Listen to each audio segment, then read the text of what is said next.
All right, so there's a very terrifying concept the historians are warning us about right now. And they're calling this the digital dark age. And they're saying basically that it's a very real possibility that our generation, the generation that has been photographed and captured most in human history, that we will be the one generation that leaves absolutely nothing behind. Now, I know you're probably thinking, that's dramatic. Digital is safe. If we print anything on paper, it could be ruined in a fire or a flood. The cloud is safer. And I hear this argument all the time. But the next few minutes, I'm going to show you that why that line of thinking is actually putting your memories at a great risk. Because while a fire is a tragedy and might even happen, digital decay is a certainty that is happening every single day. Hi, I am Suad, and if we haven't met before, I have spent the last 34 years of my life working as a photographer. I've captured weddings, I've captured families just like yours, and I have even helped entrepreneurs build their brand. And because we are friends right now, I am going to tell you something very personal. It's kind of a bit of a confession. Despite spending my entire adult life preserving other people's memories, I have lost most of my own. So I got married just as the digital revolution really started to take off. And like so many other people, I thought my images, my memories were safe on a disk. I thought I was going to be okay because I had plenty of backups. I had backups to my backups to my backups. But sadly, over the years, through moving to different houses, changing computer systems, and life just pretty much getting in the way, those backups disappeared. The discs that were holding my memories were misplaced in some box and got lost in the shuffle, and I still haven't been able to locate them to this day. And today, I have exactly a handful of prints left from my wedding day. That's it. I have just a few physical photos that I actually took the time to print, and I'm thankful for that. And here is the hard truth. If I hadn't printed those images, my wedding day would practically cease to exist. And that's the fear that I want to talk to you about today. We have been sold a lie that digital is forever. We trust the cloud. We trust our phones. We trust those little tiny plastic drives. But having watched the industry shift from film to floppy disks, to CDs, to USBs, and now the cloud, I can tell you that digital is actually the most temporary medium that we have. So when I first started transitioning my clients and my families from film to digital, I was told, like many others, the CDs were the gold standard for archiving. We were told that these would last 100 years. And I don't know if you remember that, but I remember that. Well, I know people from the early 2000s who have since tried to access their wedding day images or their family memories. And you know what's happening? Nothing. I've heard that this is called disk rot. This is when the data literally decays from the plastic and the photos are just gone.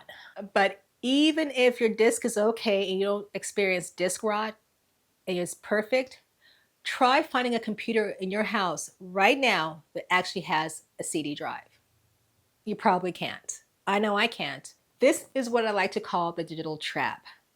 Every 5 to 10 years, the way we read data changes completely. Think about the photos that you have of your children right now, or even your wedding day. Maybe they're on a USB drive in a drawer.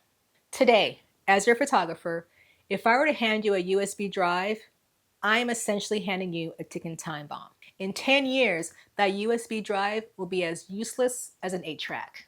And for those of you who don't know what an 8-track is, Google it. We already see this happening right now. Laptops don't even have ports anymore. We lull ourselves into a false sense of security. We think, oh, I'm preserving my history because I backed them up on a hard drive or I put them in a cloud. But hard drives are mechanical. They have moving parts, and moving parts always fail. It's not a matter of if, but it's a matter of when. I really want you to let this sink in. If your memories live on a piece of technology that requires power, has a specific operating system to view them, you're vulnerable. And then there's the cloud. And we act like the cloud is some kind of permanent safe. But when you think about it, it's really just a rental agreement. If you stop paying your subscription, or if the company changes their terms, or if you simply lose access to that email address for your cloud, poof, your gallery is now closed. And for me, I don't want you to wake up in 20 years looking for your photos of your baby's first steps and find a file corrupted error. But you know, there is a risk even bigger than technology failing. It's what I call the human risk.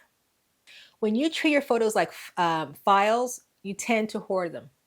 You take thousands of photos of your kids. You take 500 pictures of a birthday party. You dump them onto a computer and you say to yourself, I'll sort through these later. But be honest with me, does later ever really come? In my 34 years of doing this, I have realized something very profound. If everything is precious, nothing is precious. When you have 50,000 photos in the cloud or on a hard drive, you don't ever actually look at them. And they stop becoming memories and they start becoming just data. They become clutter. And I bet you can feel it sometimes. You get this low-level sense of guilt, knowing that your memories are trapped in a digital chaotic mess on your phone. And even the thought of organizing it is so overwhelming that you just don't. And you freeze. That is the effect of the digital dark age. It's having the photos, but never seeing them again. It's scrolling past the most important moments of your life because they are buried under screenshots of recipes and memes. It's the difference between being a user and a custodian. Now, a user consumes data and generates content, but a custodian preserves a legacy. I want you to be a custodian of your family history, not just a data manager. Because when your children are grown, they're not going to want to have to sift through a hard drive of over 100,000 unedited JPEGs. They are going to want to sit on the couch with you and turn each page while you tell them what each image represents and that history behind that image. So what's the solution?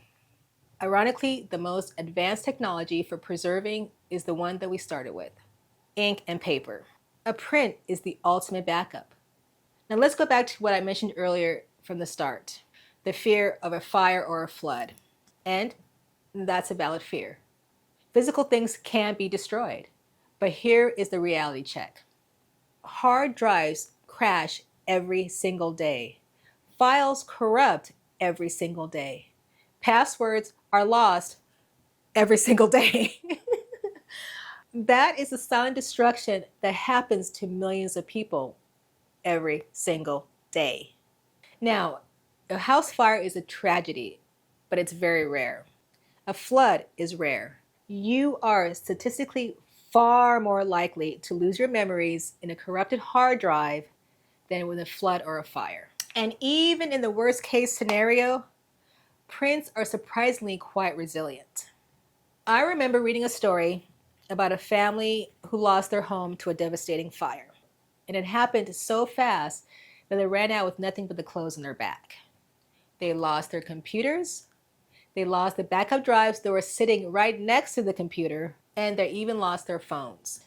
And in that instant, every digital record of their life was melted away. But when the smoke cleared, they found something in that rubble. A very heavy bound leather album that had been stored on a lower shelf that was pressed tightly between two other books. And yes, the cover was damaged, and yes, it smelled like smoke. But when they opened it, the photos inside were safe. The compression of the pages protected those images from the oxygen that the fire needed in order to burn those pictures. That physical object is the only record that that family has of those years. If those memories had just been on a folder, on a desktop, they would be ash right now. Now, I want you to think about this scenario. Imagine you go into an attic, your grandmother's attic, and you find an old shoebox full of photos from the 1920s, 1930s. Do you need a password to access them?